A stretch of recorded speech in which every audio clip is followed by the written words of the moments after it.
let's work on actual sewing with upholstery thread and the signatures that came in your kit. So the text block is in this manila folder, and this is one of the signatures of 5. You'll have 5 signatures in there. And what we're doing today is we're just sewing the signature to itself. So I don't know if you can see my parakeet, but there he is. I'm not going to bother him, and hopefully he won't bother us. I've already threaded the needle. It took me a while to do that. I'm using a very small needle, and I actually bent it. I bent it a long time ago. You can use a straight needle, a larger needle, it doesn't matter. What you want to do is just let that needle hang, and we're going to have to tie the double half hitch right here. Hopefully you can see that on the camera, but you're going to have to learn how to tie it on a very thin thread with just your nimble fingers up here working in strange ways. Get that overhand going, pinch it. It did take me a while to learn how to do this, and I don't practice this every day, but I learned enough so that it's in me. Okay, now remember again, it's important to keep that top thread straight, okay? And then I'm going to just bring this around again, flip it back through, pinch it with my fingers, pull. I'm using a lot of fingers. You see that? I've got a second pinch going there. I'm pulling it. I'm pulling it. There we go. There we go. Perfect. Okay, there's my double half hitch. It's going to slide on that. You see it sliding. That's the important thing, is that it slides on there. And that you can see that you kept that rope straight as you tied the other end of the rope around it with those double half hitches. Now, take your needle, move it down a bit, and you start from the outside, from the top of the mountain. Okay, don't ever start from the inside. That's the wrong move. You start from the outside, down through, pull out. Don't pull it tight. You want to leave that loop out there. Push it from the inside out now, back out to the top. Okay, until you feel it tugging and you feel it sliding shut. You see the loop is shutting on me as I pull. I'm going to put that needle through the loop. I'm going to pull up there, nice, and I'm going to pull back now, because remember I'm tying this off to itself. I'm pulling back, and it's nice and tight. Everything is tight. I'm going to slip this needle under. I'm just going to have to tie that double half hitch with the needle now.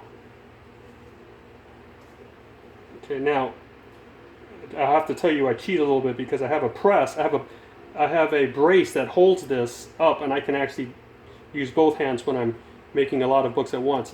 But anyway, I need to flip this. There it is, and I'm pulling there. Perfect. I tighten it. Okay.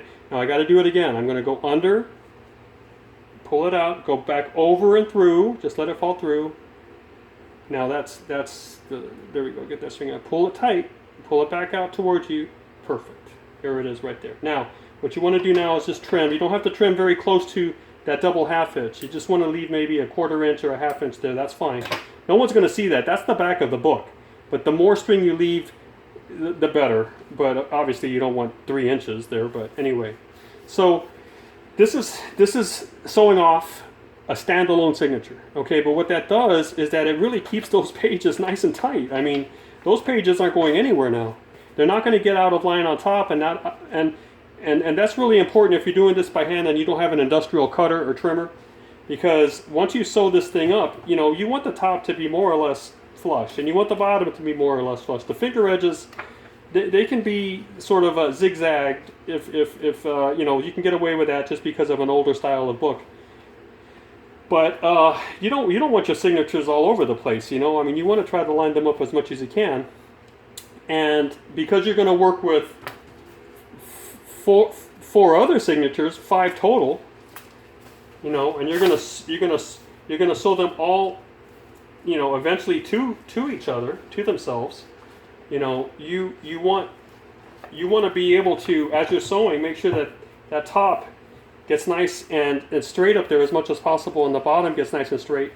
And as you're opening up and closing and flipping and you're actually sewing them to each other, if you don't have them first, if you don't have their individual leaves sewn within the signature itself as a standalone signature, good luck. Right? You're moving back and forth and you're flipping, and all those leaves are going to start moving out and moving around on you, and it's going to look horrible. You're going to spend a lot of time learning the knots, getting the sewing right, and by the time you finish, your leaves are all over the place, right? So that's why, for my method, you tie each signature once alone as a standalone signature using those two middle piercings. And then we'll use the top set of piercings and the bottom set to tie the signatures to themselves and to the mole.